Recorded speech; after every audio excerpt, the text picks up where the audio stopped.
Thomas, it's up for grabs now! Magic ball from Bergkamp to Patrick Vieira! Oh, would you believe it? Oh, right, what a way to get it! Fabulous solo goal by pierre-emerick.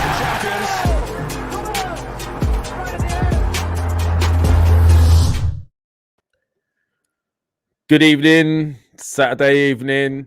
Just witnessed a thrashing at Anfield. Liverpool 4, Arsenal 0. Goals from Mane, followed by Jota, and then Salah got his goal, and even Mino with his first touch got a fourth. But before we go into the game, hello to everyone out there who's joining us today. We hoping it was more positive, and a big hello to my fellow Arsenal lounge man himself, Shahin. There's no happiness in that at all. How you doing, bro? Yeah, I'm good, man. I'm good. I see my old mate Kami. He's in the chats, and he's a Man United fan, so he feels better. But well, I mean, he can't say shit, so no, he can't. yeah. Well, what's your thoughts, man? You saw the game. Listen, I didn't. My thoughts are. There's a lot of things that's going through my head right now. One of the things is, I think some of the fans needed that reality check. That's one, right? I didn't expect us to go to Anfield and win, right? I expect us to go there and just be brave and put in a good performance. That's all. And, you know, if you lose 1-0, 2-0, fine, come away. You know, you wipe your mouth and you move on. But I thought Mikel Arteta got his tactics wrong. I would have liked to see a back three. You can't go to a place like Liverpool and go, you know, play out the back. Liverpool are the best team in Europe. That impressive. They will press you. And like some people, I wouldn't say they got found out today, but they were shown that this is the standard. Tavares, Lokonga. This is Lokonga and Tavares were terrible in the second half. Yeah, well, listen, I don't even know what happened. Yeah, but listen, you go into a very, very difficult place like Anfield, right? It's not easy to go to Anfield and you know, play football, but you don't expect them to keep giving the ball away. Every time we cleared the ball, it kept coming back. We didn't have a midfield was non-existent in my view. Well, let me just run through the game, right? So the first half, I was actually, for the first 20, 25 minutes, I was actually really impressed with our approach, our mentality, the defending, the way we were all supporting each other, fighting for each other. And there was a spell where Liverpool started to get on top of us, right? Now, I've been thinking about this the whole time because I discussed it with my son before I come on as well. And look, we had started well. They came back on top of us. We held in there and we started to look like we were getting back into the game. And there was a pivotal moment for me. And this could be another sign of inexperience and someone who's learning on the job. Because I guess he was really hyped and he was trying to show that we had the fight and all of that. But the moment Arteta and Klopp went off for that challenge, went off at each other, what basically happened for me is the game changed because we had got to a point where the fans at Liverpool were starting to die down a little bit. And what we did is we gave them this incentive where they got behind the manager and Klopp went mad and he was incensed, and then everyone else in the fans started going mad, and then Liverpool started to raise their game, in my opinion. Did you not feel that? Yes and no, but that would have happened at some point during the game anyway. Liverpool would not have just cruised through the game. They would have started to turn the screw at some point. And you can't go to a place like Anfield and just defend because yes, the first 10, 15 minutes we started good, right? But after that, every time we cleared the ball away, right, there was no midfield. There was nothing. Midfield was awful today. Awful. It kept coming back. And you can't do that against the Liverpool team. Another thing, pierre-emerick Aubameyang, right? Aubameyang is good at one thing. You play him through, he's going to score a goal for you. That's all he does, right? And that's what you need to do when you play in that position. So he doesn't, he's not Olivier Giroud that, you put the ball and he's going to win it. You put him up against Van Dijk and Matip. He's not going to get you a header. He's not going to, be physical and win the ball. So why we keep crossing the ball? And the only person who could have and showed once or twice that could have played the Aubameyang through was Emile Smith-Rowe, and he's playing out wide on left. Yeah. So for me, I'm thinking it all broke down from midfield, didn't it? Yeah, and non-existent. You know what? People say El Neni, Xhaka, this and that. Well, I think he should have brought El Neni on maybe at 2-0 down. El Neni. Well, bro, who else are you going to bring off that bench? Well, he brought on Maitland-Niles, and he looked. Well, what did he do? There's another thing we discussed before I come on air, right? So hold on. So we talked about the fact that moment happened with Arteta and Klopp. Liverpool raised their game. Okay, we had a decent first half. It was disappointing to concede the way we did with Mane's goal, right? Can I disagree with you? Why? Because listen, on what? I'll tell you something, Lev. Right? We lost 4-0. Right? We could have lost 7-0 if it wasn't for Aaron Ramsdale. Yeah, maybe so. But and first half, it looked respectable because of Ramsdale. Yeah, but hold on. This is where I'm getting at. There was certain players that didn't show up today, and it put too much pressure on the defense. The defense are clearing the ball. The ball's coming back at us, right? Also, on top of that, Arteta's game is to play out from the back. Liverpool's press is probably the best in the world, best in Europe. It's proven everywhere they've been, in every league they've played in, and every tournament they've been in. It's successful. They're one of the world's best teams. Let's be honest. So you're struggling to play out from the back. There's certain players that didn't show up. Our midfielders were not retaining the ball at all. Partey was getting caught in behind a lot. I saw Arteta having a go at him. He wasn't noticing runs in behind. His job is to try and shield those passes from being able to protect the defense, and he wasn't doing that. Sambi was doing okay first half. Second half was awful. So when they went in second half, half-time, it was 1-0, right? Now, those are the moments where managers are clearly having a word with your teams, right? They know that this situation, okay, we were only 1-0 down. Obviously, Klopp's galvanized Liverpool. They've come out with a new zest in the second half and destroyed us. Arteta has obviously had a chat with them. We've come out and we're worse. Listen, yes, I 100% agree with you. I think second half, Sadio Mane, I think he owned Ben White. Right? That in the second goal, half, we were shitting. Listen, you see that goal, Salah's goal, right? Jota is just headering the ball through, and Ben White is out wide, out of position, and Mane is just pacing, going past him, playing Salah through, and he's scoring, right? I don't understand, right? Why would you emphasize our playing back against the best team in probably Europe when it comes to pressing and getting a ball off you? And if if it's not working, and you know, don't do it. Well, you've got the option to look at. Yeah, you're exactly. 2-0 Play down. differently. Right, exactly. You're 2-0 down, right? Tell everybody, right? Listen, guys, settle down, right? Let's not let this get carried away, right? So let's control everything. But we offered nothing going forward. Defensively, we were poor, making mistakes. And I said to you, if it wasn't because of Ramsdale, right, it would have been 6-0. He made really, really good save. Tommy also was a bit shaky as well. It's not, listen, I didn't mind the fact we lost, all right? It's the way we lost. Let's look at it. First goal, poor defending, right? It could have been easily avoided. You shouldn't be getting beaten that easy. Second goal, what was Tavares doing? What was he doing? Like, we've literally... He's playing in the top level. He's not a top level guy, man. No, well, listen, the one thing I will defend Arteta on is this.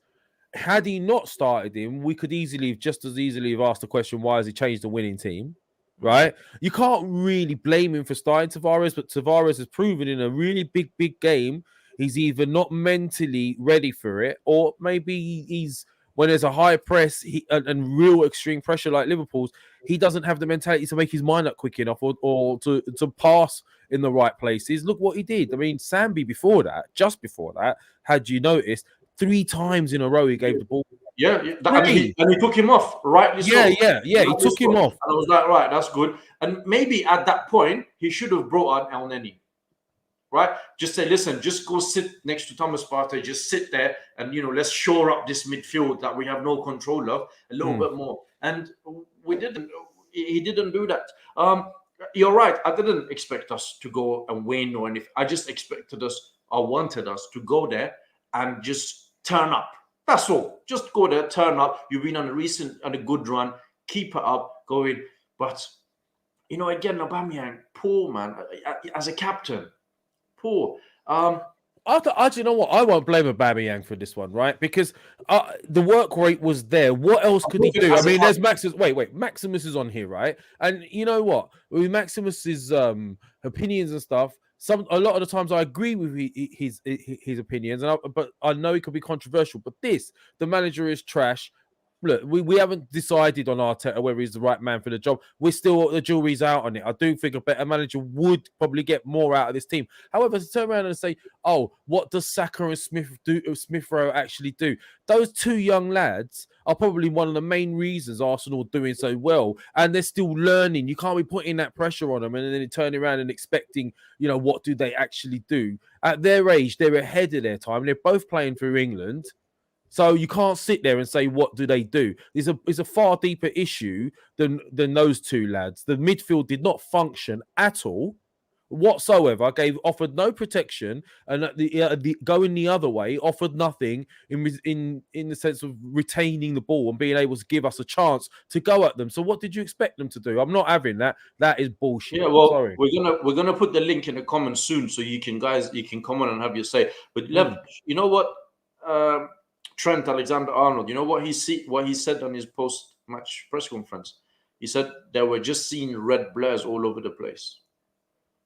And that just tells you. Well, but listen, it's just poor. It was poor, man. The only thing that I said, some fans, they needed this as a reality check to realize we're not a top 4 team, right? We're not going to challenge for the... No, we can challenge for that top 4. Listen, it's out there. It's out there. For me, it's open. It's up for grabs, Shahin. For me, it's up for grabs. Look at Man United. At least top 6. Do you know what I mean? It's there. Yeah, top 6, I agree, but not top 4, right? Look at the performance, man. We didn't go out there and Liverpool turn up and, they played amazing football and that was it. We went there, we made mistakes after mistakes after mistakes, and they scored. We didn't really offer anything going forward. And this is what's going to happen when you go to a place like Anfield. Anyway, you guys now, you can come on and you can tell us whether you think we're top 4 or top 6, or we're still going to challenge for the top 4. Because in my view, it shows that we're not good enough for a top 4 spot. I also want to know what they thought of the lineup, what they thought of the manager's performance. Do you know what I mean? And all that sort of thing. Because... I don't know. Like, I'm not disappointed we've lost. I'm disappointed in how we've lost.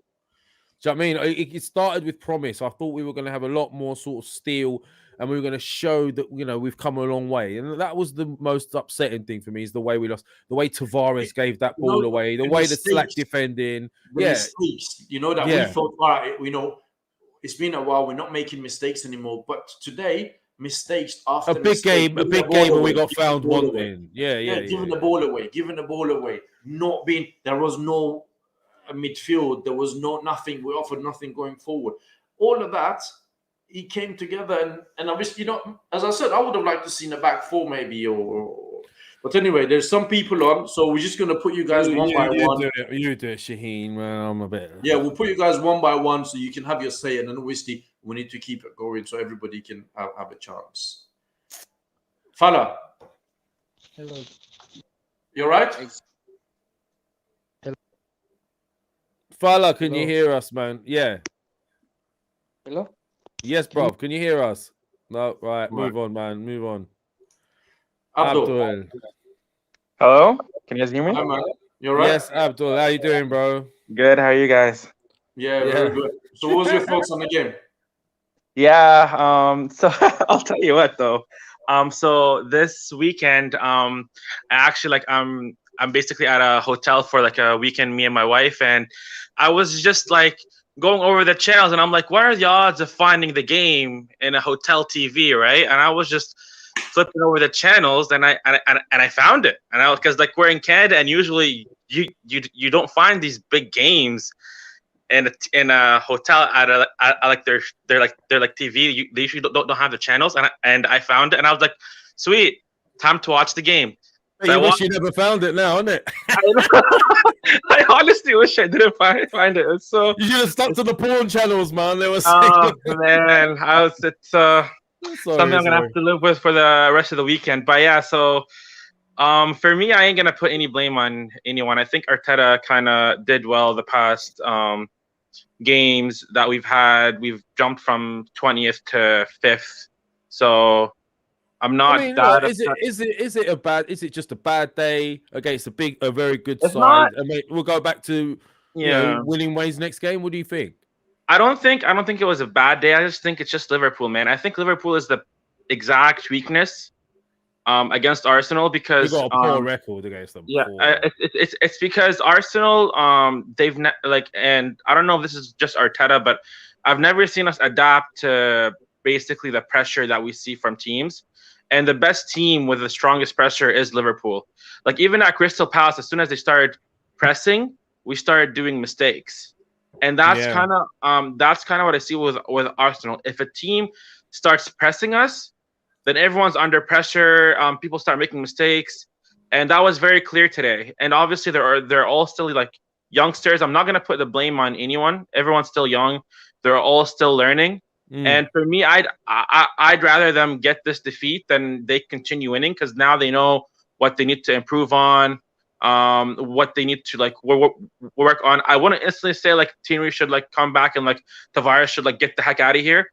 Like they should. I think they're all still learning, and they just need time to develop. Now, while I am upset that we conceded 4 goals, but I was more hoping like after the second goal, like we can put a stop to the bleeding, but like Liverpool just kept coming and coming, and I don't even think Liverpool even played like they were like that hungry to win. I just think they were just playing their like regular football. Like they were just like you would think that they kept missing the chances where like Ramsdale was like putting them on tilt, but they just kept their cool, just kept attacking, just kept taking it one step at a time.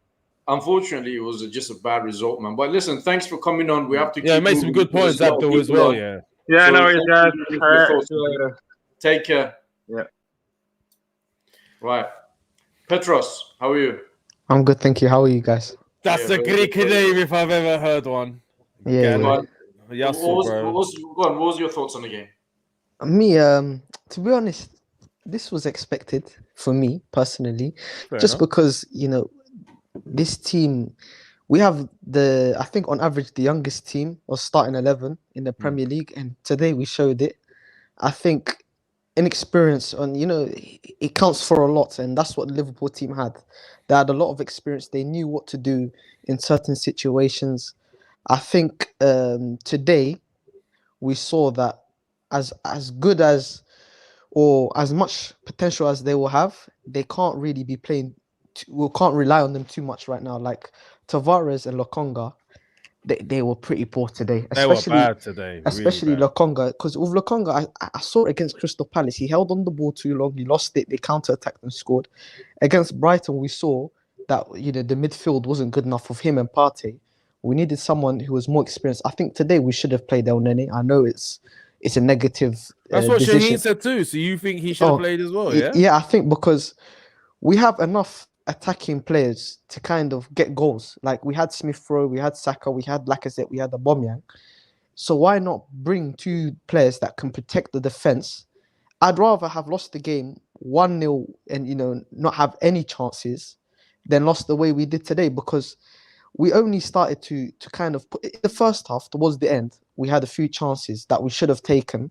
And then when it comes to these type of games, these 1-2 chances you get a game will cost you. And we should have done a lot better. And as well as that, I know he's our captain, but Aubameyang, I think next game I want to see Martinelli up top. Just try him, because Aubameyang is not working. He's not working. Today we saw Lacazette gave him a few chances. And there was a few times where the ball was played into Aubameyang and it just bounces off him. And we need someone who's a little bit more aggressive, which Martinelli is. And unfortunately, I'm not really angry. I just think in the manner we lost could have been a Yeah, lot better. I would have been. yeah. I would have been a lot Well- happier if we just kept it to 2-0 and understand. Look, we're not good enough, but That's it, we need Petros. to improve. That's the mindset I'm in right now. Sorry, Shaheen. That's the mindset I'm in. It's not the fact that we lost. I was expecting a loss. I wanted to see a solid, like a fighting performance. And the fact that we so easily just gave the game up. We gave it away. Tavares flopped. Sambi flopped. And then it just what got worse. So that's what's annoyed me, man. But like, yeah. I understand Anyway, what you're thanks, saying. Petros, for coming on, man. Much No worries. appreciated. Have a Take nice care. day. Take You care, too. bro. Right, guys, we're going to put the link in the comments. So if you guys want to come on and have your say, please do come on a studio. There's a super chat left. Do you want to? Zamir Moa, thank you for your support for, I think, is that $4.99? Yeah, thank you, bro, for your support. Big question to Arteta. What was the plan to sit deep while losing 3-0? Saka wasn't performing, not Laka, and Odegaard is a baby food. So, don't know. Fair enough. Thank you for that, bro. Amir Khan's in the house. Are you driving? Yeah. I'm just about to pull up. There we go. Yeah, I'm here, pulled up. before we end up having a live accident on YouTube. Look man. at this. No. That's So, what's your advertising. thoughts on the game? Look, we were gonna lose, but I'm unhappy with the way that we lost. You know the big guys, Partey. I never saw him in the game at all. There was no dominance in the center of the Yeah, midfield. Partey was for me- off, bro. He was, yeah. For me, yeah, the biggest problem is our right back and our right wing, our left back and our left wing. They don't play together. When Saka's got the ball at right wing, he's alone. When Smith Rowe's got at the left wing, he's alone. And then when they're defending, the right back's alone, the left back's alone. They don't move forward and back together. They're isolated from each other all the time throughout the whole game. I feel like the wingers need to work harder. I know they're young, they've got a long way to go, but they need to come back. They need to work a bit harder. And with Aubameyang, if you don't, he doesn't offer anything other than the last touch on the ball. If the ball comes into play, if it comes into his feet, it's non-existent. There's nothing there. There's nothing more to his game apart from shooting, and we can't have that. We're carrying him. You might as well give it to a defender than giving it into his feet, and that's not good enough. So do you think we would have benefited, Amir? Do you think we would have benefited when it wasn't working to move Smith Rowe more central, perhaps, and maybe take off one of those strikers, maybe Aubameyang, leave Laka up top and bring on someone else to go wide, like a Pepe or something? So then maybe we could have interlinked more centrally with someone like Smith Rowe. Not so much Pepe, because I feel like he dallies on the ball too much. We needed somebody direct, whether it was Martinelli, even Tierney. Just keep bombing at the left back, keep bombing at them throughout the whole game, and work back. But look, long story short, we were always gonna lose. We just need to pick ourselves up and go again. We know that we're at the first stage of a rebuild. We've got the young lads in. We're gonna have to get a centre back. We're gonna have to get a top quality centre mid. We just need to be a little bit patient with the team, and we move. Newcastle, excellent opportunity now to get 3 points back on the table and get the run going again. Yeah, Amir. Finally, you think we'll finish the season in top 4 or top 6? Look, Top top 8. 4 was never our target. Top 4 was never our target. We can What do you still do think top we'll 6. finish? 5th or Top 6th, six. I think we can do it. Just keep going. We just need to keep beating the teams below us. Top 4, look, we'll focus on them next season. But for now, just beat the teams around us and below us, and we'll be okay. Right. Thanks, man. Thanks for coming on. Nice Yeah? one, bro. Drive Thank you, safely, man. See you later. All right, Jack Sparrow, stop chatting shit. Come on if you want something to say. Come on. Anyway, next. Fala. Hello. Yes, you hi, hear me man. now? What was your thoughts on the game? I think we lack any attacking threats today. This game, I think we should in this coming window we should buy new attackers, because I saw like Smith Rowe, Saka. Whoop. Did you block him, Shaheen? You were so pissed No, I off with didn't his block him, comments. man. Yeah, are you sure about that? Yeah, Nizam, I'm going to check that after. how are you?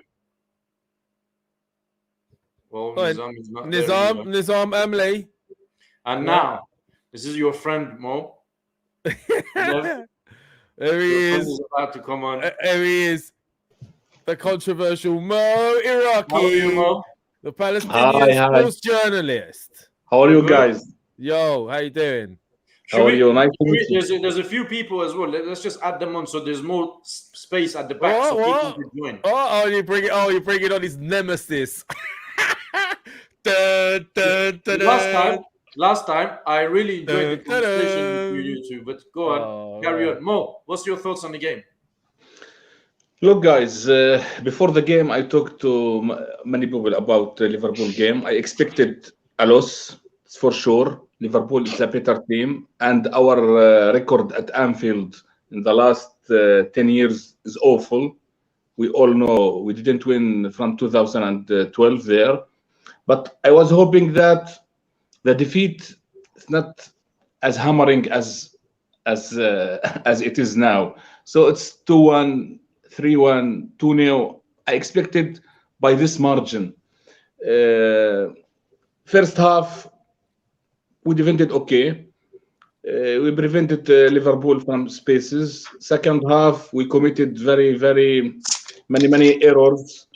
Before the game, it's not now because Tavares played and make an error that lead to the goal. No, before the game, yesterday and the day before, I was talking on Twitter with many friends and analyzing the game in Arabic. I said to them that I prefer that Tierney will start, not Tavares, because Tierney defensively is much better player than Tavares, who is his best qualities is he is quick, he is technical, he can drive that left wing and cross. Okay, but he is still young, 21 years old, so he made an error. It's okay, he will learn. We are a young team.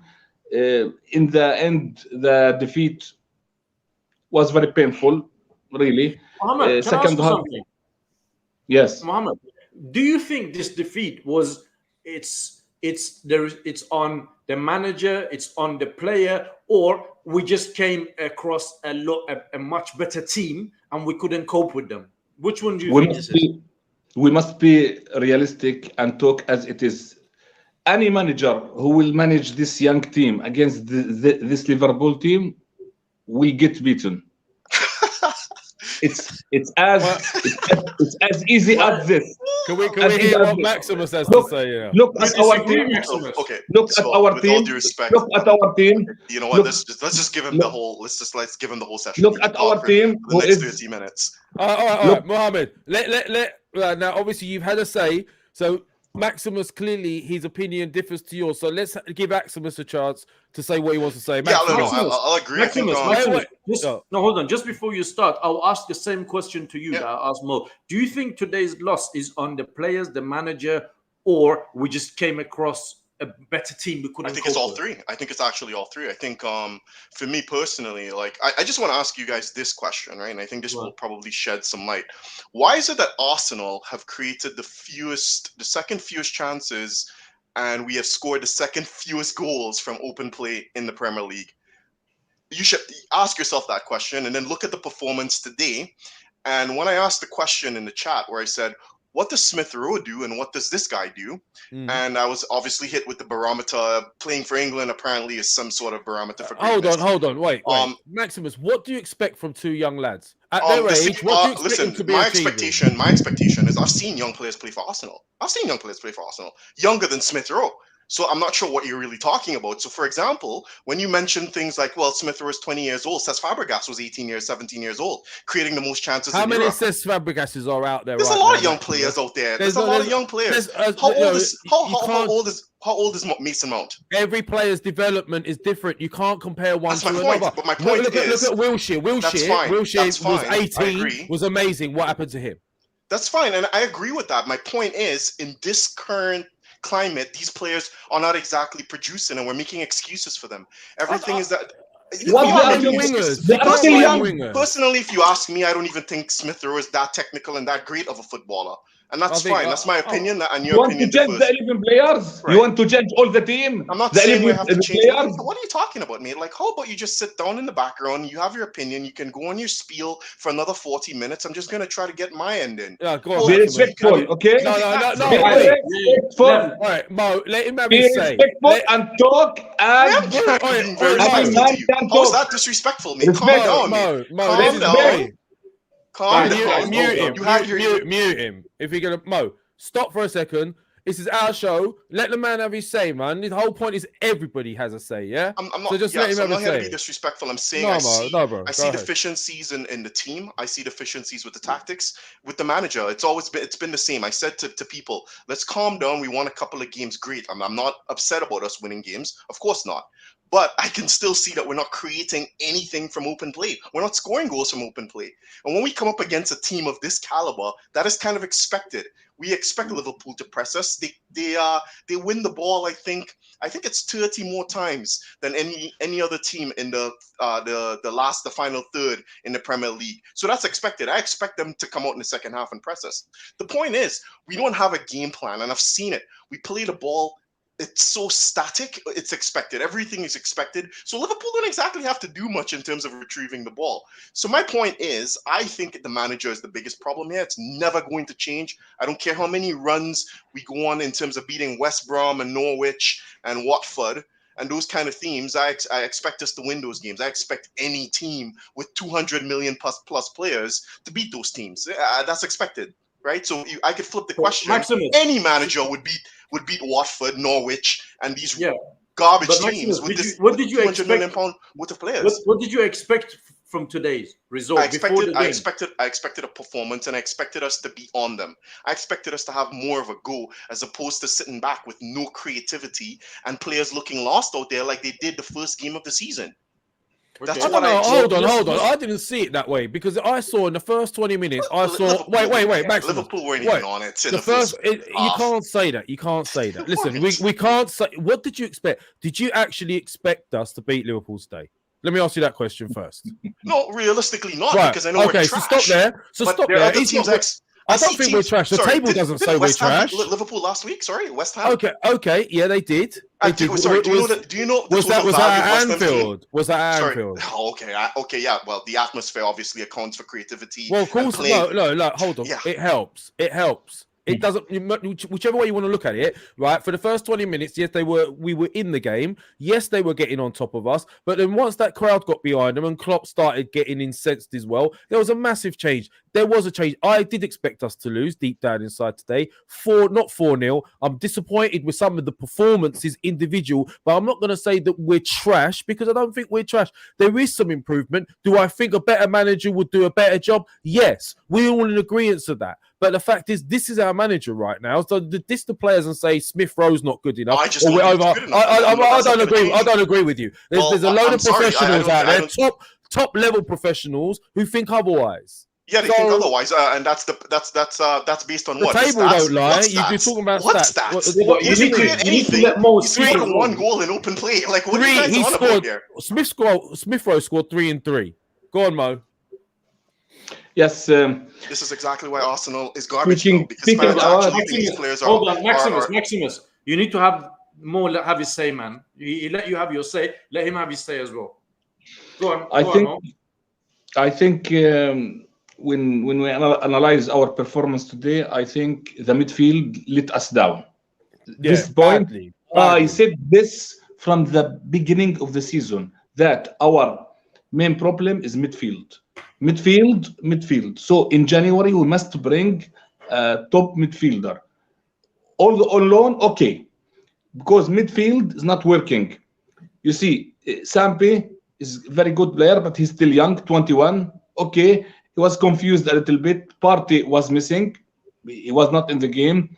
So Niles and El Nini is not at the level of Arsenal. And Nini and Niles, they are not our future in midfield. I expected both to leave in the next summer. So midfield, our next target must be strengthening our midfield. It's the key area that we need to to improve and to be more competitive with the big teams. And the next summer also a top striker, and will be a good team. We have now built a very defensive good unit, regardless of today's match. Ramsdale and the back four. We are now certain that we have a good defense, brilliant goalkeeper. The midfield area is the main problem that we must strengthen, and bearing in mind the Partey will be missing for a month, and his backup El Nini also will be missing for a month in January. We can't rely on Sampi and Niles to play together for more than a month. Can I ask you a question? We are jeopardizing our season. So in January we must bring a very good midfielder. Can I ask you a question? I know you're reading from the script, but can I ask a question? Hold on. Not to be just like a question. All right, Maximus, you can ask a question, but you at the same time, you like to needle with your little comments, isn't it? So like, at least try and keep it sweet. So go on then, say what I'm just asking. He made a comment regarding the defense. I think he made a comment about the defense being fantastic or something of the sort. So the reason I'm just asking, and that is based on what specifically? I'm just asking here. Like, there's no undertone. I'm really curious as to why you think our defense is super solid. I actually think Ramsdale is phenomenal. Personally, I actually think he's up there with he's made some of the best saves in the Premier League. But my question in terms of the defense, what is that based on? And let me ask you a question, Maximus. Do you not think the defense is better than it was before? Statistically speaking? Forget about today's result. Statistically speaking? Do you think the defense looks more balanced as a unit? It is more balanced as a unit. So it's a better defense. But he's saying that he thinks the defense is fantastic, and that is based on what? On a string of games? We've played 5 games. Not today. We all agree today was a bad day. No, not today. I'm referring to in the wins that we've had. You can't deny the defense looks better than it was. Did they perform well today? No, there were some individual errors. Tavares, if Tierney had played, we all could have said Tavares today was based on his previous performances. We all could have easily argued it was a winning team. Differentiating factors. We can easily say that this defense has not come up against a formidable striker. This is the first formidable striker they've played. They've come up against our unit. We can easily make those fine-tuned. Can I comment on this? I think the problem here, not the problem, but I think the issue here is Maximus is expecting the standard that we used to have of the current team, and they're not able. That's not what it is. No, but they're not able to satisfy you. So you keep thinking that they're not good enough. I actually think these players are good. Hold on. I actually think these players are people are getting it confused. I actually think these players are phenomenal. Let me finish. Some of these players are phenomenal. We have good players here. But then you don't rate Smith Rowe or Saka. Like that's why I single them out, because I don't see what they bring to the team personally from a creative perspective. I just don't. Like, you guys may see that. I just don't. And that's just an opinion. Let me finish. Right. So, and there's a lot of people, and you know what? To a certain degree, rightly so, that they're expecting a lot from Arsenal Football Club, because we're not used to seeing Arsenal here, on the 8th or 9th, and getting battered at Liverpool. Well, except Liverpool. But I actually agree with you to a certain extent, because I'm not really sure on Mikel Arteta either. Right? Like today, I think he got the tactics wrong. Right? You can't go to Liverpool and play the way that they did. But I think we need to maybe be a little bit more realistic with the squad as to where they are right now. And they're not good enough to be on top 4 at a push, top 6. But maybe in a couple of season time, I don't know if Arteta is going to be here or not, but the better manager, a couple of more quality signings, maybe we can start competing with better teams. I agree with that. 100% I agree with what you said. I just think the caveat here is, I think right now, I think there are players there, and I think if we acted, and like I said, I don't think anything's going to change this season, but I believe if we acted when we should have acted, I think we could have had a top manager in. And look, obviously, with I made the joke before. I said the domino effect is going to take place with these managers, and we're going to miss out once again, like we did with Klopp and Pep. And look, again, we're missed out on top managers. And Arteta is going to be here for the foreseeable future, whether we like it, whether I like it or not. He's going to be here. The problem is, I know people like saying the tactics tactics. I don't even think it's more tactical. I think the problem we have is more along the lines of the coaching. I looked at Watford today, and it is a stark difference in terms of the way they played against us. The way they played today. They were playing one-touch football, breaking through the lines against Manchester United. We don't have a plan. We don't create chances. And nobody seems to get this when I make the point. I think some of these players are good players. I just truly believe that. I truly believe that we have technical ability there. What I have a problem with is that these players don't have a clue what to do going forward. And the stats prove that. So this is what I'm saying. What is the common denominator here? Like you just said, we're not going to change the players. We're not. It's not going to happen overnight. So what is interchangeable right now? Well, listen. What are the top teams or the teams with ambition? Theory, what are they doing? They have what is most interchangeable? You know what, Maximus? Unfortunately for your theory, right? Arteta has been getting some result lately, so it's very difficult to sit down and say he needs to be sacked. He needs to get sacked because apart from today's game, if you take today's game out of the equation, lately. We played better, we looked better, we scored goals, we've been getting results. So it's a bit hard, even for somebody like me who's not Arteta's biggest fan, it's difficult to turn around and say, right, the guys need to be sacked. He's not good. I'm not even saying that. I'm not even because I know it's improbable. I don't think it's going to happen realistically. But what I'm trying to get through the fans and Arsenal fans' heads is that you have to look at the top teams now. And we've the new sort of modus operandi now with teams is to what's interchangeable when you're not getting results is to change the manager, because we're not going to change the players overnight. But we've stuck with this guy and we're showing faith in somebody, in my opinion, has not delivered. I don't see anything, man. I think manager. Can I say something then, Maximus, right? Listen, I've always said with regards to Arteta, jury's still out. I still feel that, and I would prefer a better, more experienced manager to have this group, because I believe there is a team in here.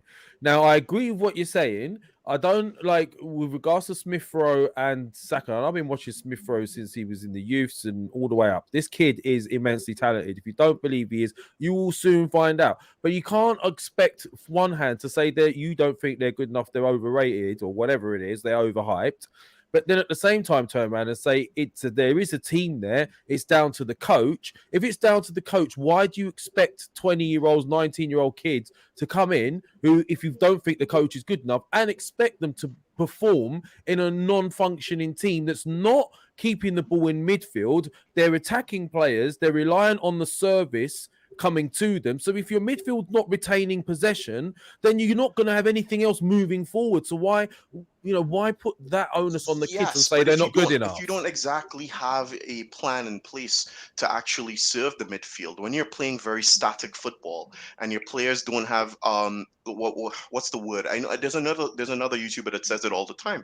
These guys don't exactly. Arteta just has this thing in place where it's you go here, you go there, and he's on the sideline coaching them the whole match. So there's no ability for these players to say, you know what, let's be a little bit more cavalier here and risky and maverick. And to be fair, I actually thought that Tavares, prior to this game, I thought he was phenomenal, and I like that sort of player. I like that sort of player because he's the guy that takes the risk and run with the ball. Once you start running through the middle with the ball, things open up. But we don't do that. We play the static, backward, sideways football. It's so predictable that any team that decides to be solid against us and press us, they're going to retrieve the ball, and 90% of the times they're going to convert on those chances, like Liverpool did today.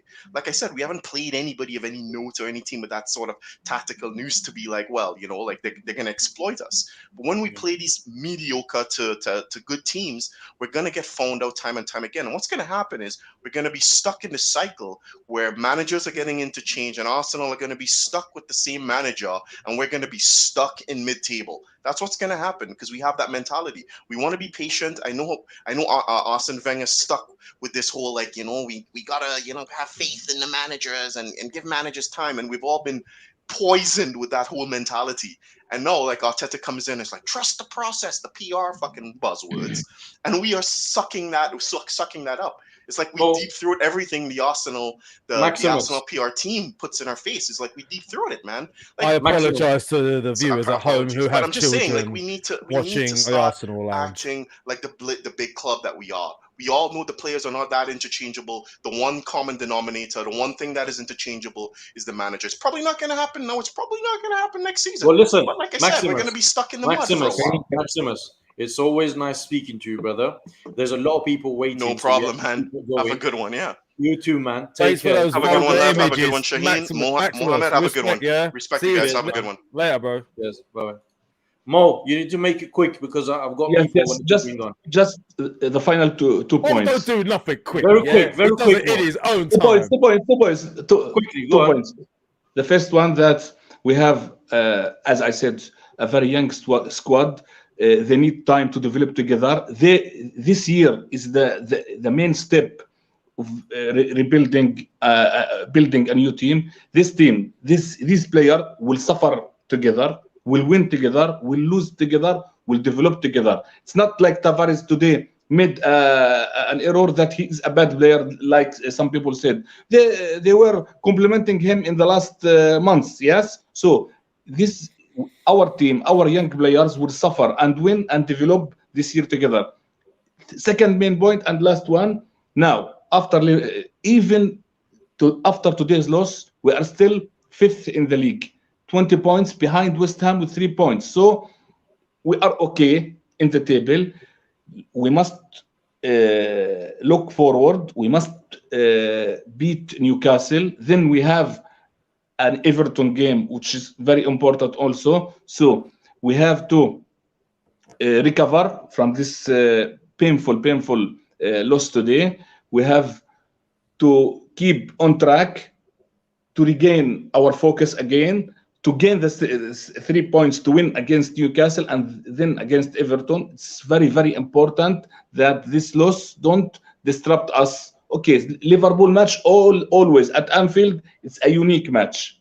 So Mohamed, look forward and beat Newcastle. I'm just going to ask you one question, yeah? Just one question before you go. And I need one answer, one word answer, not sentence, one word, yeah? We're going to finish in top 6 or top 4? Top 6. Okay. Look after yourself. Mo, respect, man. I told you, Mo. Soon, yeah? I told you, Mo, don't do nothing quick. Yeah, thank you, Mo. See you later, bro. See you later, brother. See you soon. See you. Bye-bye. Right, guys, we're putting the links on the comments. I know there's quite a few people waiting to come on, but come on the show. Speak to me and Lev. Tell us your thoughts. Let people hear your thoughts as well. I know sometimes it can be a bit daring to do these things, but it's easy, man. Once you do it, it'll be easy. Come on, have your say.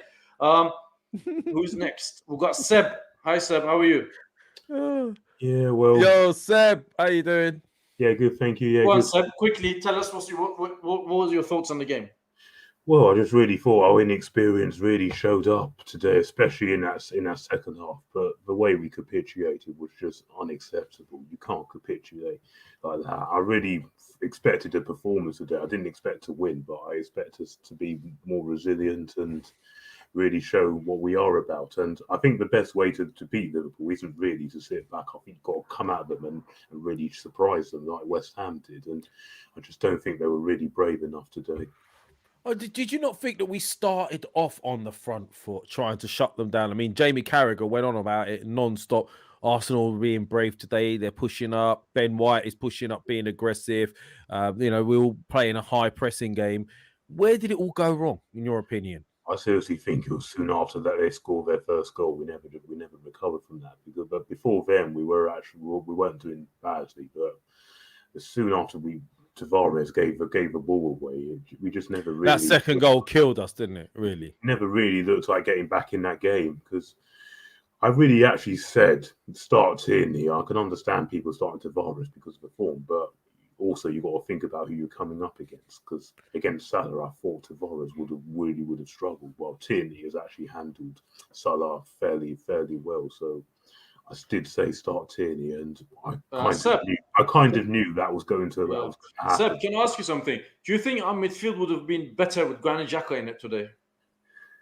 I'm going to say yes, because to be very honest with you, it was the inexperience that really showed up. But yeah, I think it would have been better with Xhaka, because as much as people want to say about him, and I personally do think it is time to move on from him, but you can see his experience and the grit he does bring in that midfield does steady things. So yeah, I'm say you know what? It shows we're going to be light in that area again. We were talking about AFCON coming up as well, and Partey going, what we're going to do when that happens. I mean, you know, look at it already. I mean, Partey, I don't want to say this, but Partey has not achieved the heights that I've been expecting yet.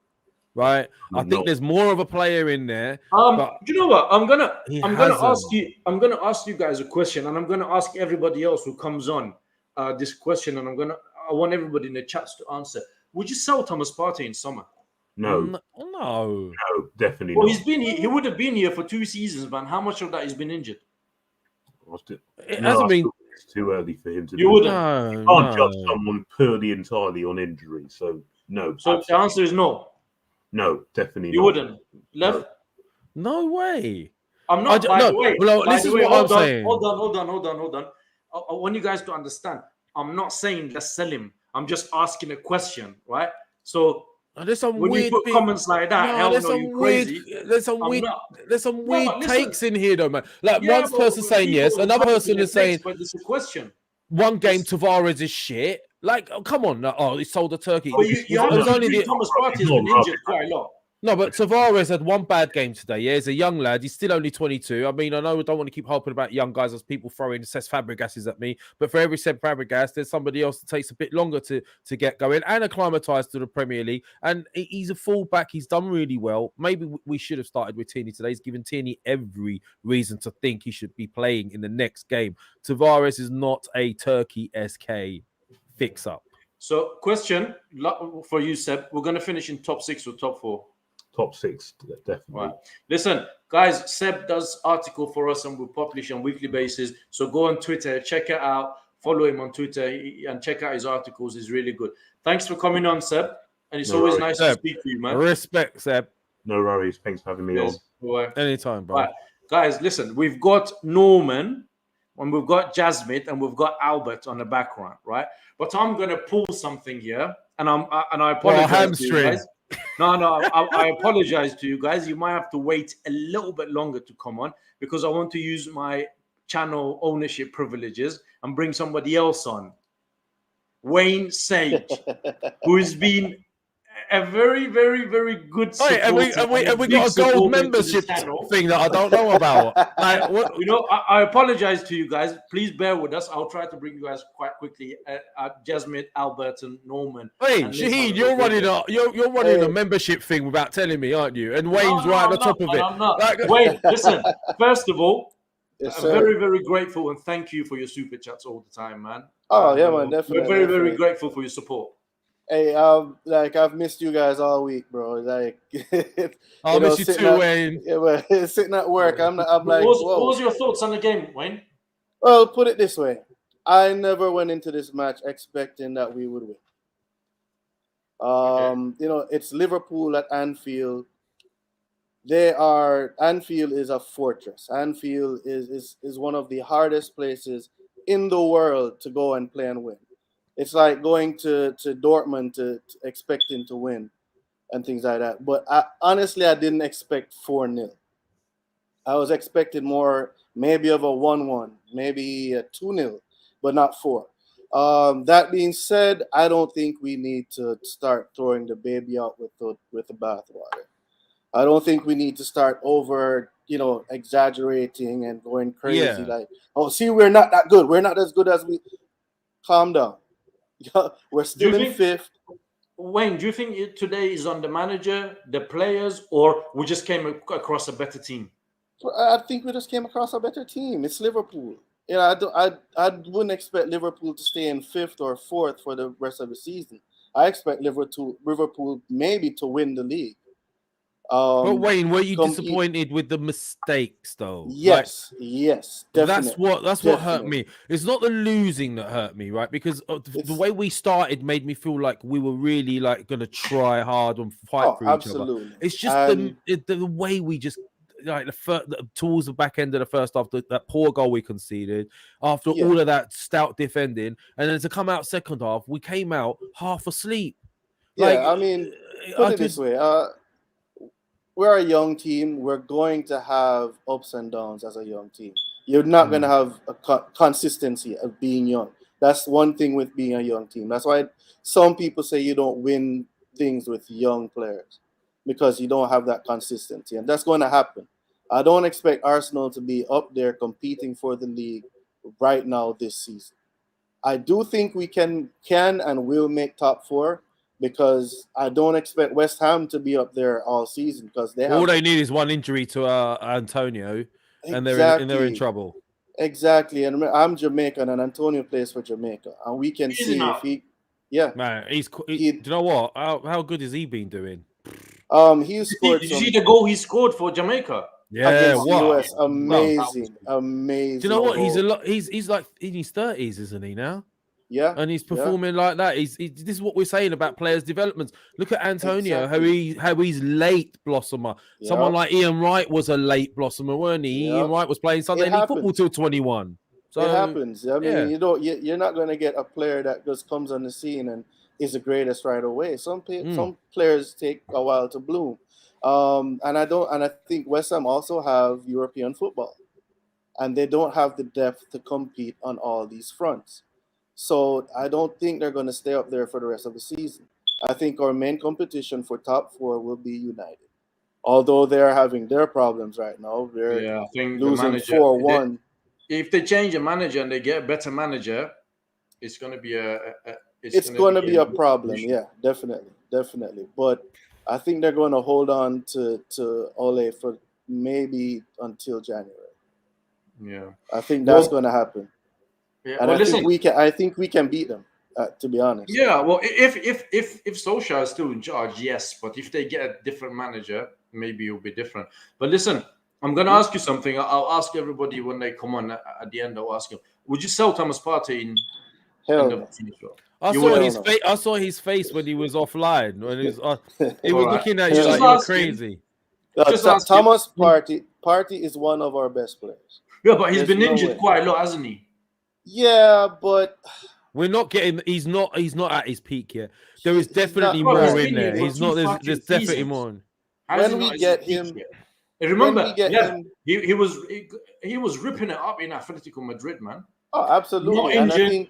He was playing top level. He was not getting injured. Comes to Arsenal, fucking injured all the time. This, that. I like him. I think once he gets a good run of games and where he is consistently playing 90 minutes, then we will see the best of Thomas Partey at Arsenal.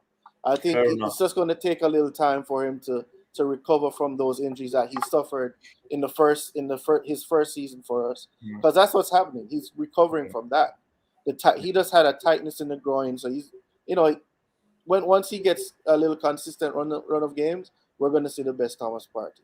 Lokonga is young. Remember, he's young, so don't expect the world of Lokonga right away with Thomas Partey. Yeah, I agree with you. Today he showed as well that he's a bit young and he's got a lot to learn. Right. Well, listen, Wayne, thank you very much for coming on, brother. Yes, sir, always. Wayne relaxed me. He's relaxed. Yeah, nice meeting you. And again, thank you very much for your super chats. And I've said this to you quite a few times as well, and I just remembered now as well. I remember a couple of times you done super chats and we didn't read it out when we had Fabrizio on, and those shows. It's very difficult to read out, man. But listen, thank you very much for your support. We really appreciate you and your support, and hopefully you can come out again. You're gonna have more shows this week, right? Now that football is back. We're doing one on Monday. With Mo and Tom and everybody, and we're doing another one on Tuesday at 2:30, which we'll discuss later. You haven't even told me about that. So like, you put out a tweet and you liked it. But I don't know anything about it. Nobody knows yet. Hey, I need the sanity at work, man. I'll discuss that. We'll discuss that later. But thanks for coming on, Wayne. Look after yourself. Much love. Respect. Thank you. Take care, man.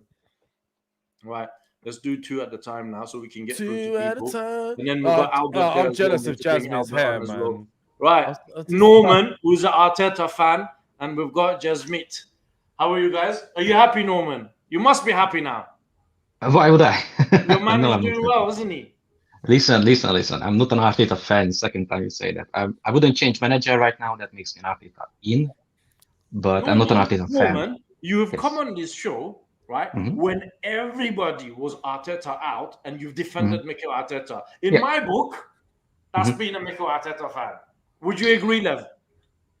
He has Okay, we been see. pro Arteta. Yeah, I agree that we see this differently. Until now, if I look at just this season, right? Until now, during these games this season, we have one unexpected loss against Bradford, the first game. The rest was expected. Today was, let's say, nobody You would. expected us to draw with Crystal Palace at home.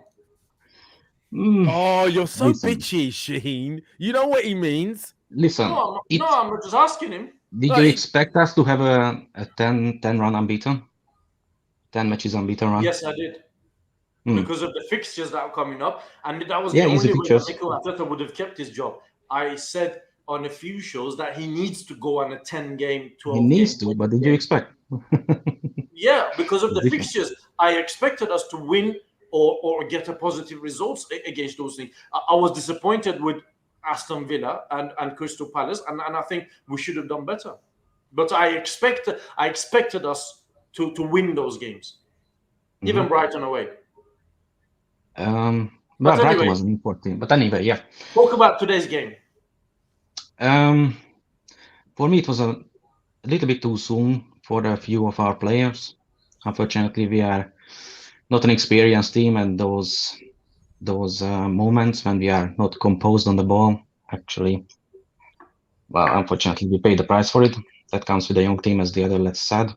Apart from that, I expected a better result. I expected a loss, but a better result. I just hope this heavy defeat is not going to break our mentality, what we had until now, and the guys stay united and just keep on going. Okay. Do you agree, Jasmine? So, first of all, today's game, the players did not play well. We agree to that. But Mikel's substitutions are a joke, man. They are like so robotic. Like Elneny for Partey, Ainsley Maitland-Niles for Lokonga. Like, what difference is that going to make? We have Pepe and Martinelli. We are 1-0 down. We are 2-0 down. And they do not come on for 90 minutes. Like, what kind of a joke is that? And then Odegaard out coming in for Lacazette. I think it's all like politics. Like, out of Aubameyang, Smith Rowe, Saka, and Lacazette. Lacazette was the best player out of those four. But then because Aubameyang is the captain, Smith Rowe and Saka are Haaland boys, he did not take them off, but he took Lacazette off. It's been happening every game. Like Lacazette comes off for Odegaard in the 60th or the 65 minutes. I think the substitutions are a joke. So Mikel has to take some blame as well. And I want to see the overall picture. 3 years ago, we finished 5th with Emery 2 years ago. And then we have finished 8th and 8th. And even if we do finish and end up finishing at 6th this season, people will say it's progress because we are from 8 to 6. But if you look at the overall picture, we will be even worse than under Unai Emery. We finished 5th. So this whole propaganda for Mikel, I don't see how people jump onto his train, because at the end of the day, he's a novice, right? If you own a business, you're not gonna if at your house you're gonna call a plumber, you're not gonna call a plumber who has no experience, right? You're gonna call someone who is experienced. So I don't know why people are jumping on this Arteta train. He had this run last year as well from December to March, where he won a few games, but we still end up finishing 8th, right? Because we were 15th at a point. So people are hyping up over the 7-game run we had before this game.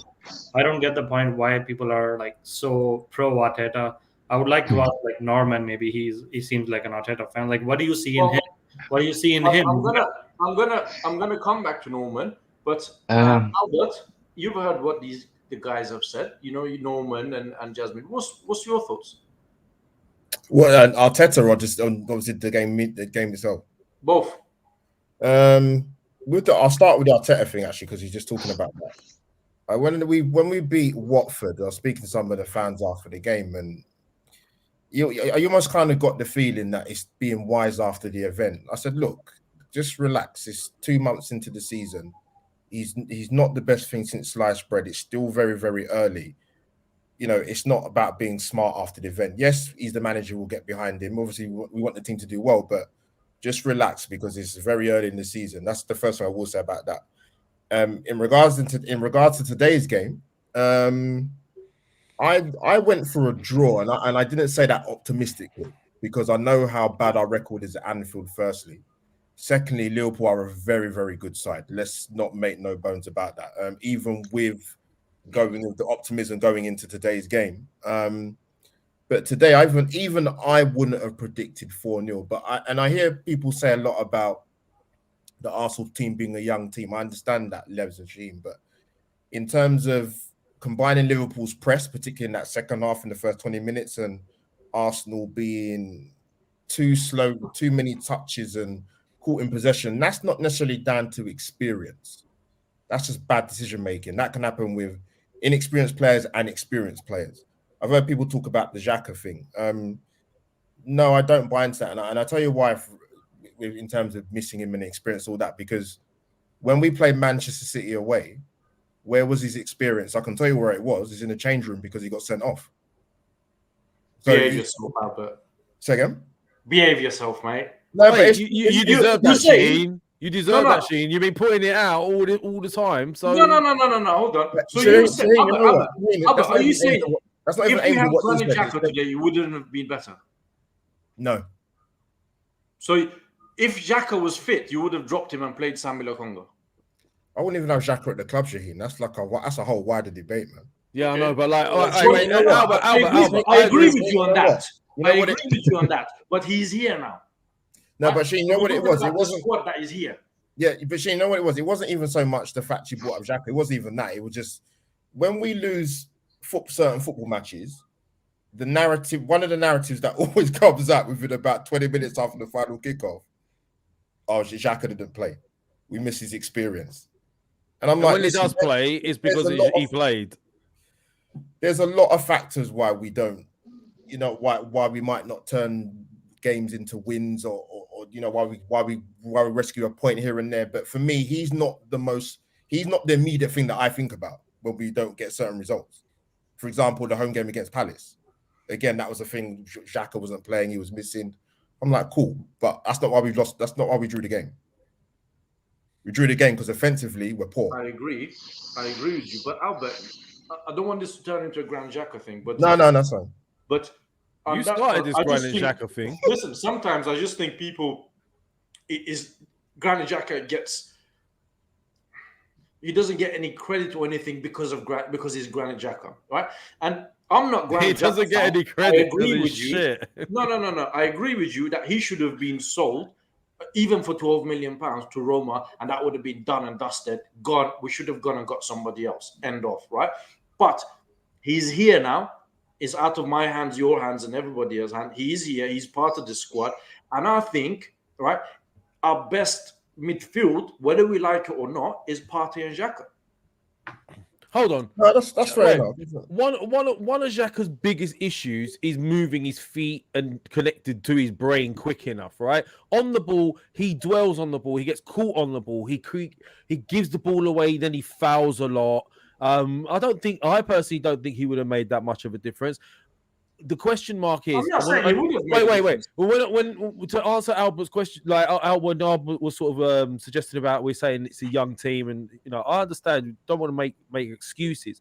However, yes, individual errors, but that also comes down to your mentality as well. As a young kid, if you can't handle that moment, if you can't handle playing against a team like Liverpool because you're not experienced in dealing with it, then you can also mentally fold and make bad decisions. And Tavares to go into that pass he got worse as well. Yeah, that pass there, you would be told on Sunday League never to make that pass. Yeah, right. And he made that pass. He made that pass twice. You remember? And he knows better than that. He knows better than that, right? And in training, he would not do that, or he might do it if it's really casual, but he would know it's wrong. So this is when I say, when you put people in that aren't potentially ready, you got more chance of these mistakes occurring. Maybe Tierney's mentality would have been tougher to handle this. He's used to the old firm derbies and all that sort of thing, and he's won things as a young lad.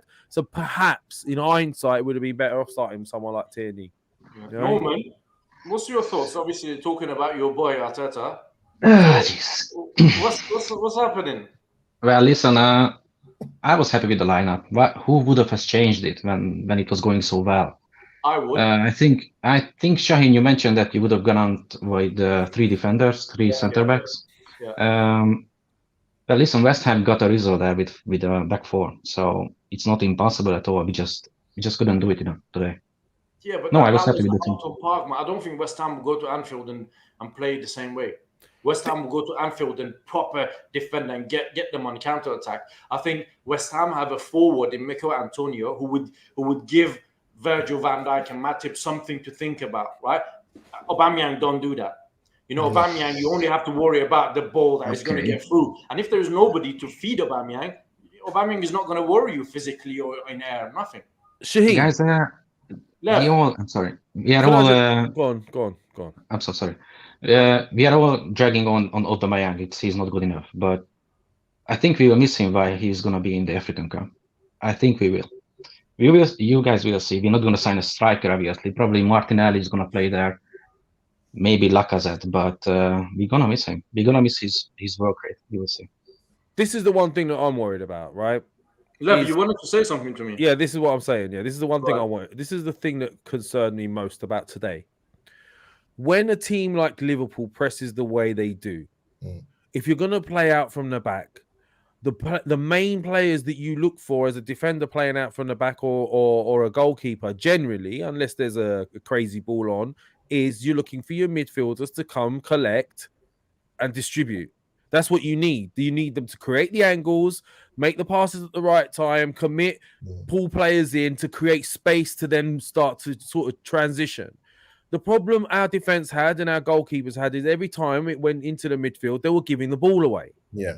Right? And that's where the pressure started to build up and build up and build up. So my concern is, who do we have in midfield that 1A is that conductor? Because right now it's not Thomas Partey. He doesn't look like he's the conductor in midfield. Someone like Cazorla, for example, is the ideal guy who comes in short. He then turns on the half turn. He makes one ball, splits, commits two players, and then you move. We don't have that sort of player in midfield, do we? I think, if I'm not mistaken, right, I think they bought Odegaard with that in mind, and it hasn't worked. Could you see Rob George's comment? What comment's that? Is Norman, are you Pookie in this? Oh yeah, I saw that. I saw that.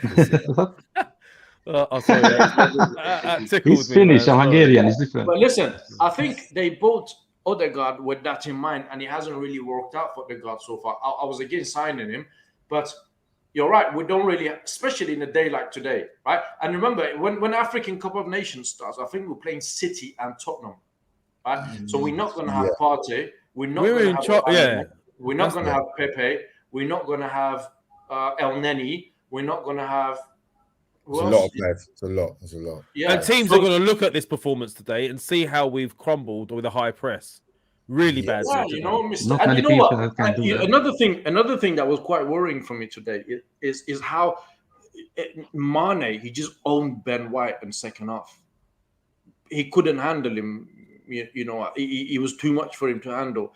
And another thing is it wise? I've seen Ben White do this against the lesser team, and that's all right, that you pick up the ball and you start driving at the back, you go past a couple of players, and next thing you know, you're in midfield, you cost. But is it wise to do this at Anfield away when you're struggling and your midfield is not? Shahin, you know what? I think that's whether Arsenal fans like it or not in terms of Ben White's playing style. He's going to be the defender to do that, whether it be Liverpool away. But Albert, you should choose when to do this and when not to do this, man. Yeah, well, that's in the game. But that's it's the risk with reward, isn't it? That's what he does. Well, he did it against reward was 0 today. No.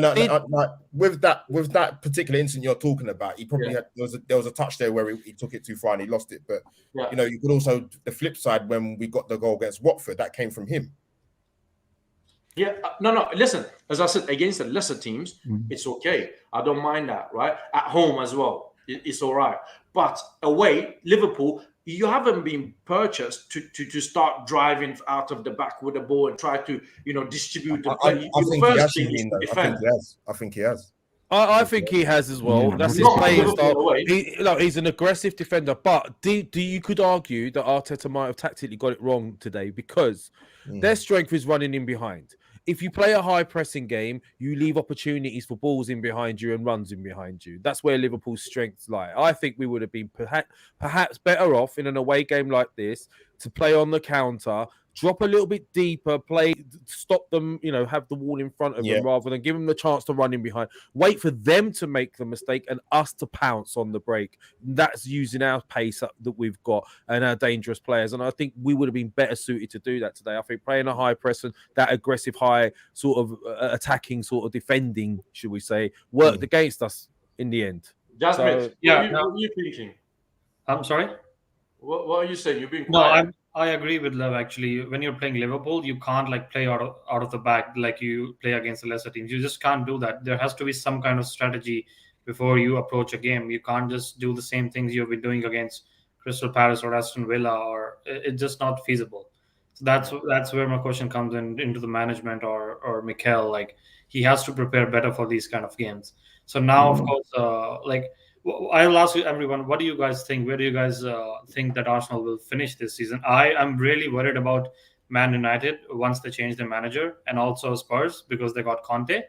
I think that Man United and Spurs both will finish ahead of Arsenal. That's what I predict. I mean, I don't know what you guys. Albert. I said at the start of the season, Arsenal will be lucky to get top 8. Yeah, I think they will finish 7th. Long season. Yeah, such a long season. Such a long season. Because United and Spurs are going to come back, and West Ham are looking good. And if we have a novice manager, eventually it's going to expose our team. So I think yes, we have started well. We are 5th right now, but we are going to end up finishing 7th, I believe. And 2 seasons ago, like I said, we were 5th. And we have to look at the overall picture. And the more time we spend with this manager, it's wasting the time for. I believe the squad is talented. They are good enough to finish in top 6 at least, the minimum. Yeah, I agree with that. Norman, what do you think? Where do you think we're going to finish? Probably 5th. I don't think Spurs is going to get ahead of us. If Manchester United will change manager in time, they will probably get ahead of us because they just have better players by far. And I wouldn't say Partey before yours. He's the only good center midfielder we have. he didn't want you to ask that question, Shahin, because you've asked it so many times. Wait, can you bring that comment in from Chan? Hold on, I hate comments like that, man. Hold on. I don't know. Can you look for it? I don't know where it is. But listen, I hate guys, comments hold on. I just want to thank Norman and Jasmine for coming on and obviously sharing your thought with us. Very, very grateful. And hopefully we see you soon. And sorry for the wait, man. I know you guys waited for a bit, so no apologies. Okay. Thanks for having us on. Cheers, man. Thank Pookie. Listen, I'm gonna have a little thing with you here, right? You telling me, Albert JTV, that Ben White was all right today in the second half, and it's all right for him to drive with the ball through the midfield, Liverpool's midfield. No, I didn't say that. I said that if you're talking about the incident, I think it was in the first 15 minutes, actually, in the first half, where I think he did it once. I don't remember that. Yeah, I didn't remember the second time, but no, I didn't say it was all right. I said I think that is what he's been. Yeah, that's cool. And I don't make that decision. That's for him. In-game management to pick and choose when he does it. I understand. Against lesser teams at home, cool, no problem. But I just think second half, he was shit. Sadio Mane, he had him. He just had him. You know that was Salah's goal. Diego Jota, he came up, headed the ball, and Mane just went past him. This is what I was saying, though. Hold on. He was out of position. And for the other goal, who's Jota? You see the way he put him on his ass? Bro, I don't want to see that on my fucking centre back. Sorry, Lev, go on. Yeah, but hold on, right? I hear what you're saying. I do hear what you're saying, but I don't know, man. Worry, Albert, you can have your say. You can have your It's like, listen, you know the team talks at halftime. It's like both managers did the total opposite. One sent his team out, super hyped. The other one sent his team out, and they suddenly were worse. Sambi Lukonga was worse in the second half when he came in. Tavares was worse in the second half when he took. The team just got worse. So, what did he say to them at halftime? I agree, but listen, Sambi Lokonga was not purchased to come in and fix the midfield and contribute to the midfield straight away. Ben White was. Right? Ben White was purchased so we would not go to Anfield and lose 4-0. Albert, you want to have a little comeback on what I said? No, it wasn't much of a comeback, to be honest. But no, I actually thought Liverpool started the second half the way I thought they started the first half. Yeah, Arsenal, like I said, Arsenal, I think they were just guilty, Levs and Shahin, of just, you know what, it's not even just today's game. Like, it's as a midfield player, I always ask the question, I said this before, that when you play a pass, can you play that pass a second quicker? Yes. We know we're going to a tough away ground in Liverpool. In the Premier League, you're not going to get much time anyway. You're definitely not going to get that at Anfield. So, experienced or not, you know that you have to move the ball a bit quicker when you're playing a little away against Liverpool with their midfield and their press. So, listen, I don't know what was said to them before the game, during the half time, or the in-game management between the players, but yeah, they just got caught on the ball far too often, and the sloppy passes were. I mean, I've thought Tavares went the ground to swallow up and eat him, man. Like, it got worse. Yeah. Yeah, and he did it again, didn't he? He did it twice. Past the Ramsdale. He played one in the middle of the midfield. That when we there were was on another the one attack, that Ramsdale almost got caught with that as well. Do you remember? Yeah. You know what? I think maybe he should have brought on El Neni quicker. You're only saying that because Shakur. You're only saying that because Shakur 22 just put that in there now. No, you are. You're just saying that. I'm not. I don't read the comments now. I'm not. Yeah, the man is. I said this earlier as well, man. The guy was lethal, man. When he took off Lokonga, he should. For me, I reckon he should have brought El Neni just to calm things down. Is El Neni good? Is El Neni no? But he's there now. He's what's available. How is that going to change anything? El Neni coming on. Maybe he would have. More, are we going to get more ball retention? Huh? Would he have given us more ball retention? No, maybe he would have given us more protection. Maybe he would have offered something in the middle because the midfield was non-existent, as you agree. Well, this is the concern that I expect us to hit at least top 6. But then the concern for me is this period when AFCON starts and our midfield is already weak as it is, like it's quite thin. What happens? That could be the make or break for us ending up on the 8th or 9th or whatever. And another issue is the goals from open play, man. You saw the stat during the game. It's really, really poor. Very poor. Do you know what? Let's talk about this. Fuck it, yeah. Go on. Do you think, like, I think Aubameyang is past it. I'll be honest with you. I think maybe we should cash in on him in January. Man, you want to sell everyone. So you wanted to sell Partey, and now you're talking about Aubameyang. I didn't sell Partey. I didn't sell Partey. You spent half the show asking people if they would sell Thomas Partey. I will ask. Well, he's been injured for quite now. You want to sell Aubameyang? I wondered what's people thinking. Maybe some people thinking cash in and maybe buy a proper player who would contribute throughout the season. Shahin, you know what it is? I don't think you're alone in saying that. I just don't think there's a lot of Arsenal fans that, let me repeat that, sections that won't say it. Because the thing is, you can be critical of the team in terms of how we are offensively, but how many games are you going to keep saying that? Because you could even go back to last season where we missed a lot of chances, man. It wasn't just down to Aubameyang, obviously, but he did miss a lot of chances. So how much of it are you going to look at and go, you know what? I think Aubameyang, and his heyday, right? His trade would have been pacey forward, right? Yeah. And he had Marco Reus or Mario Götze at Dortmund that would have played these through balls, and he would have used his pace, been through on goal, and he will finish. He is a finisher. I'll give him that. Yeah. He's a top finisher, and he will finish. But he's not having that at Arsenal. He's not getting any younger. Is that down to him? He's not getting. Hold on. It is what it is. Whoever's fault is that, I don't care. But it is what it is, right? He's not getting any younger. Okay, we're not really playing to his strength. Even when we had Ozil, he played with Ozil probably half a season or something, right? And he's the captain of Arsenal. I don't think he's captain material as well, right? They're just giving him the captain armband to keep him and make him sign a contract. And I just think Lacazette is on his last year as well. I don't see Lacazette staying. I think he will move on. Yeah. And we're going to have a problem up front because Aubameyang is not going to get you that number of goals. Shahin, can I ask you a question on that as well, on that subject? Yeah. I hear what you're saying, but then I don't think he's being used correctly. We already talked about the fact that we're not creating enough chances based on the statistics that were mentioned earlier on, right? So I think if he was used correctly and the balls were put through in the way that utilizes his strengths, we would get more out of Aubameyang. I'd ask you this question. If you guys, for example, we sat here and said Arteta's not good enough, we would prefer a better manager. Let's hypothetically say we get a better manager in. My question to both of you would be: do you think that manager would want to come in and have have Aubameyang and Lacazette at his disposal?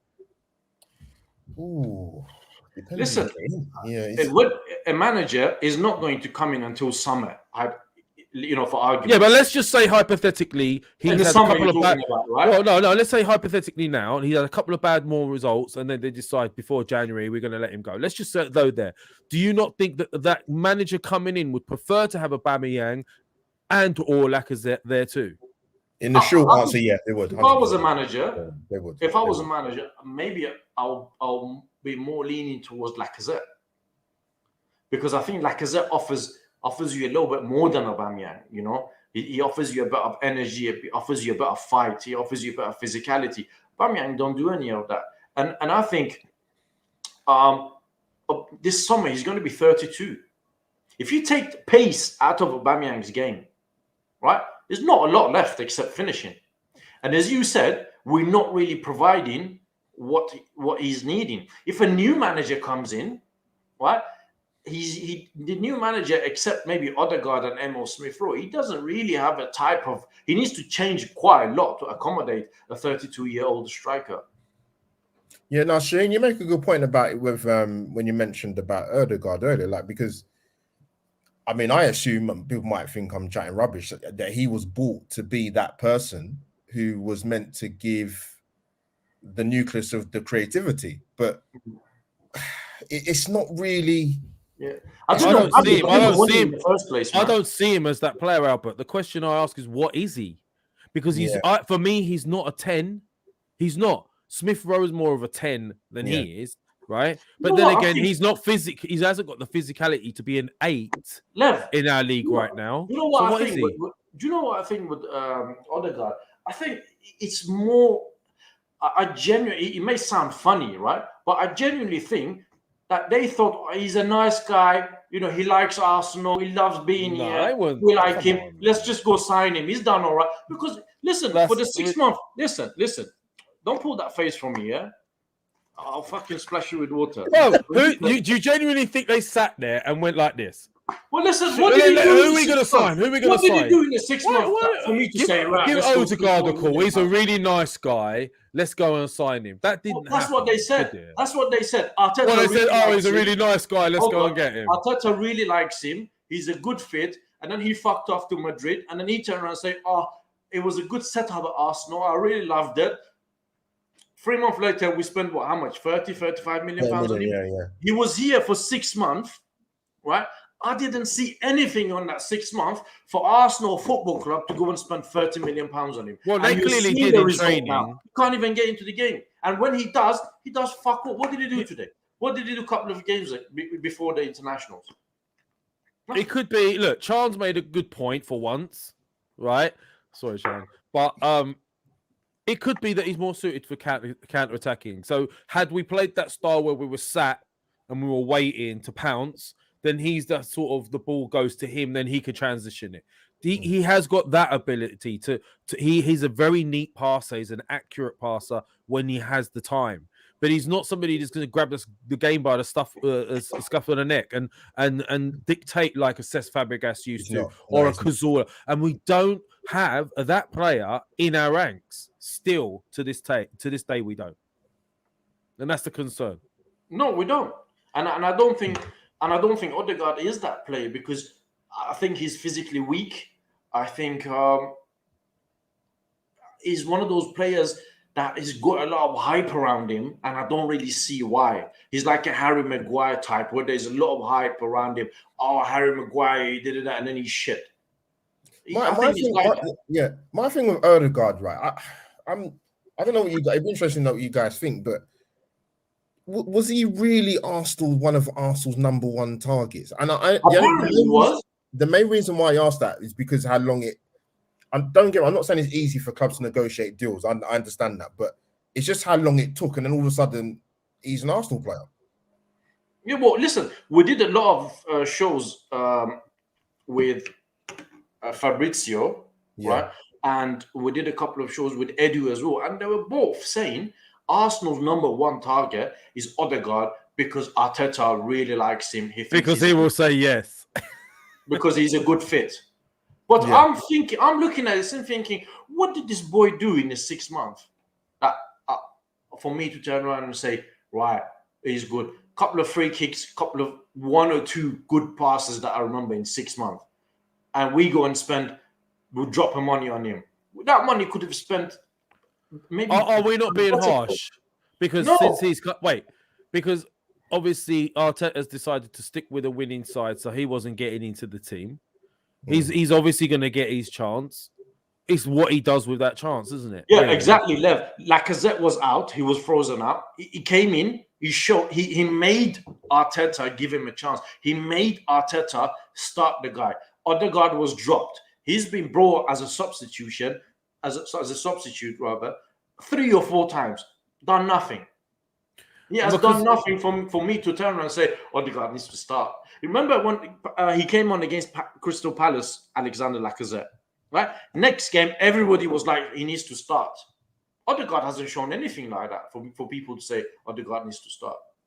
Yeah, but then we could argue the case that what has Thomas Partey showed? We all want him to play. We all think he's a good player. We all believe there's a player in there that's better than what we're seeing at the moment. And we've heard his reputation from Spain, but we're not seeing that player right. It's not there. His positional sense was poor today. He was getting caught in behind loads of times. They were running in behind him. But there isn't another Thomas Partey in Arsenal's squad, whereas there is Emile Smith-Rowe and there's Lacazette who compete with Odegaard. Who's going to compete with Thomas Partey? I don't like Smith-Rowe being out wide either. I hate it. We have this thing. I don't know why. I'm surprised he's better coming from the middle. I'm surprised he played. He can play there, but I get why I can get why you have the concerns there. He can play there. It's not that he can't because he played well. And you know what? Another thing, right? If you're Nicolas Pepe and you're on the bench, right, and you're seeing Emile Smith-Rowe playing out left, right, and you're thinking, fuck, he's preferring Emile Smith-Rowe to play out left, and yet I can't even get a minute as a substitute. Is that another indication that he's off in January? Are you doing a Tom Canton and starting malicious rumors at 25 million? No, I've actually seen this. Sorry, I've Tom. actually seen this quite a few times. But Tom's rumor mill is in the media now, isn't it? Newcastle, they're interested in it. Yeah. Well, look, I saw again with Pepe. I saw glimpses of genius in there. He is ridiculously skillful with a ball. However, you cannot argue that he doesn't deserve to be playing. Why is he not getting minutes, Lev? Listen, when he brings him on, right, I understand that he's got the ability to do something out of the blue. He has. He has, and he has got that ability to cut in and hit that shot at the far post. Yes, he has. But then he frustrates so much. He gives the ball, his decision making in the final third. That's the problem. He's always poor. He does everything and then he beats a man and he either has to beat him again or he cuts in and he doesn't deliver the ball right. Or look at Liverpool, ruthless when they get their chances. Ruthless. Their passes are on point. So it is what it is, man. Anyway, you know what? I was reading something that Sophie put out a tweet. She was replying to Tom, and she had the point. And she said it's quite worrying that teams like Brighton, West Ham, and another team, I don't know, I can't remember which one. She said that they are able to deal with Liverpool a lot better than Arsenal, and she's got a point. Do you not think it could have been different though if we were playing at home? No, we still would have lost if he played the way he did today. Possibly. But now you make a good point about, I don't know what it is like. I don't know how much you guys have seen of West Ham play this season. They've been superb, like from what I've seen. Antonio's been immense for them. Yeah, and I expected probably maybe naively for us to be playing that type of attack. Is that the difference, though, Albert? Yeah. Like, look at the striker. Look at Antonio. He causes so much problems. Yeah. On his own, he's an absolute beast. Yeah, and if you're a team that likes to play out from the back like a Liverpool or whatever it is, your defense is being stretched by this guy and pressured all the time. They're having to hit it long. I think West Ham were better suited because of the pressure from top. I think they were forcing Liverpool to give that ball away, and they were always wary. We don't have that kind of centre forward. We don't have that kind of Drogba type guy. You know what? Brighton don't have that forward though. Yeah, that's true. And they played very well at Anfield against Liverpool. True. Well, listen, this is what I was saying earlier, right? What I was saying is that West Ham have Mikel Antonio up front, who gives Virgil van Dijk and Matip something to think about. They fear his physicality, right? Aubameyang offers nothing. What do they fear of Aubameyang? They know that he's not going to get fed today because the midfield is not really there. They know Aubameyang is not going to challenge them in the air. They know Aubameyang is not going to offer anything physicality, and he's just up there doing nothing really. So they don't really have anything to worry about. Being caught offside time and time again. Yeah, there we go. So what is it that Liverpool had to fear from Arsenal today? If you're Virgil van Dijk left, and same to you, Albert, right? And you're going, the game is starting 10 minutes into the game, right? What are you fearing from Arsenal? See, I think they would have been better off having a proper, genuine number 10 in there who sits in between, who's not too far forward, but he's not too far back. And what that does, in a sense, is he gives someone like Smith Rowe a chance to get the ball, run from deep. What that does is it commits centre-backs. They don't know whether to go to him and leave their centre forward or whether to sit back and let him, try to cover a shot, whatever it is. But we didn't have anybody that was giving them any sort of uncertainty at the back. They were quite set in their ways. You got 10s playing as wingers. It wasn't really causing them enough problems for me. So I don't know, man. He got it wrong today. I don't think we should be using this as a measure and turn around and say, we're not as good as we thought. I do think there's been progress, but I also do think that a better manager would get more out of this team. I'll keep saying it. And just lastly, just to end the show, because I know you need to go, I need to go as well. What do you think of Mikel Arteta's little poppy moment against Klopp? Well, I thought he was going to say something else there. No. What on the touchline with Klopp? Yeah, like I know people was under the commentary were going on and on about it, saying it ignited the crowd, and I think it did. It did. I think in terms of the actual goal itself, listen, Trent's got fantastic delivery. Let's make. No. I'm not talking about the goal, Albert. I'm talking about the spat between the managers. That's what I mean, because they're saying that because that happened, that ignited the crowd, and then they got the goal from that, which is not too long afterwards. But I don't know. It's a strange one because Mane is a little. I'm not going to swear. He's a little pest, man. We played against him a few times, and he does get away with the odd. So I can see why Arteta wasn't happy, but I didn't think too much of it, Lev, to be honest, mate. But he didn't do anything for. I was just trying to think, what did he do to get Arteta to react? I personally think it showed a little bit of, again, inexperience by Arteta, because might not think so, but there's moments in games that change the vibe of a game, right? Sometimes it's a tackle on the pitch that gets everybody incensed or hyped. Their man's just won a great tackle, and it changes the vibe of the game. Now, the first 20 minutes, we were doing well. We looked quite solid. And then we looked like we weathered the storm and we were getting back into the game. And then when that moment happened, all of the Anfield fans, Liverpool fans, the Kop, all of that, all got on it hard. The temperature changed. And I think it changed the game. I really do. I think they came at us more and we were starting to struggle to cope with it. No, fair point, because it was kind of similar to when Lampard was at Chelsea, and there was an incident. There's an incident that happened literally like that as well, where Lampard was. With Liverpool. I remember. So I hear what you're saying. And what he should be thinking as a manager, and what every manager at top level says, is if you're playing away, you need to get into their heads. You need to get the fans silenced so the fans start getting on the backs of their players rather than like behind them. And there starts to breed a bit of uncertainty. Remember in the Emirates when the fans weren't behind us and you know, the players felt it as well. And you could see the uncertainty in their performance on the pitch. So for me, he should know, you know what, we need to keep it low key. And for him to do what he did, all he actually done, as you know, being away, is he got the team galvanized. He got the fans behind the team, and it went against us. I just don't think it was a good look, man. Like, regardless of what's happened, there's a ref, there's a fourth official. You don't need to get into a fight with half of the bench with Liverpool, man. It's just not a good look. And then he affects the players. You know, he transformed the energy to them.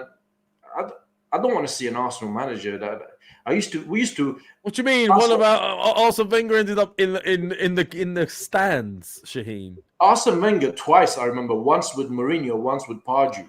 I don't mind it if he do it in the right way. You know, like if he had done it at home. If you had done it at home, you would have got a totally different reaction. You do that at home, you galvanize the fans. The fans get behind you. They're all incensed. You do that away, it's the opposite. So I'm just saying. I'm not saying that's why we lost. It just shows a bit of inexperience. Surprisingly enough, I agree. Oh, thank you, mate. Yeah. Right, Albert, where can people find you? No, good to catch up with you guys. It's been a while. It's a shame it is on man. After a man looks like he's in a hotel, you know. I'm on the way out. I'm on the way out afterwards. I'm going out. I'm on the way out. Where are you going? I'm in lovely Cardiff, man. Where can people find you in Cardiff, Albert? Yeah, in Cardiff. You can find me in Cardiff, but my channel. What's the occasion, Albert? Albert's going out tonight. He's going to give you the address now. You can meet him now. Yeah, Albert. He's got VIP. All the drinks are free on Albert. Yeah, Albert JTV is my channel. People come and check it out. My Twitter handle is at €57. Well, listen, what's the occasion? No, let off some steam, man. Night out, man. It's been a while. Drowning his sorrows. Yeah, Cardiff's a good night out, man. Wait, Cardiff fans out there. We love Cardiff. Yeah, and the rugby was on tonight as well, man. Rugby was on tonight. It's lively. Yeah. Anyway, man, Albert, thanks for coming on. Much love, guys, man. Good seeing you, bro. Meet you soon. See you later, man. Lev? Yeah. You want to do the honors? Say goodbye to people. We're back on Monday, obviously, at 8 o'clock with Tom and Mo. And make sure you tune in then. We're going to discuss everything with the guys in more detail. What the hell, man? Like, what was that? What? Don't think I didn't notice that you just fucked that out. You just pressed the button. I accidentally. And you weren't even going to let me say bye. You were just going to switch it off. No, I wanted to click on the comments and I clicked on that. But go on. Okay. Anyway, loungers, it's been great having you. Adam, Steve Stone, Nick Paris, Maximus, Mo, the Palestinian sports journalist, Winters, Chan, Deepak, all you guys, Wayne Sage, Why Not Sentiment, Desert Man, Sulak, all you boys and girls, man. It's been a pleasure having you guys. Sorry it couldn't be more positive. Respect to you guys. Flo as well. I saw Flo in the comments earlier. Oh, you did. Oi, that's the point. You didn't even read that Flo super chat. He's probably vexed with you. You haven't even done it. Yeah, there's a super chat before we go. Flo, man, I'm so sorry. Shaheen is just don't care. I'm sorry, Flo. There was one up there. Yeah. Flo's and Ellie, thank you for your support. I got you, Shaheen. I got you, man. Yeah. Anyway, so thanks, guys. Respect. See you Monday. What time? 8 o'clock. Monday, 8 p.m. We have the show with Tom from Gooner Talk TV. Mo, we all know Mo Hyder from Mo Hyder. What's his channel? Mo Hyder. Is that what it's called? Yeah. At Mo Hyder. So will we see you on Monday, where we will probably look into this in a lot more detail and question Tom about his rumour mills. And that's it. So, Shaheen, do you want to do the honors? Peace out, loungers. Respect. How you enjoy your weekend. See you guys on Monday. Monday.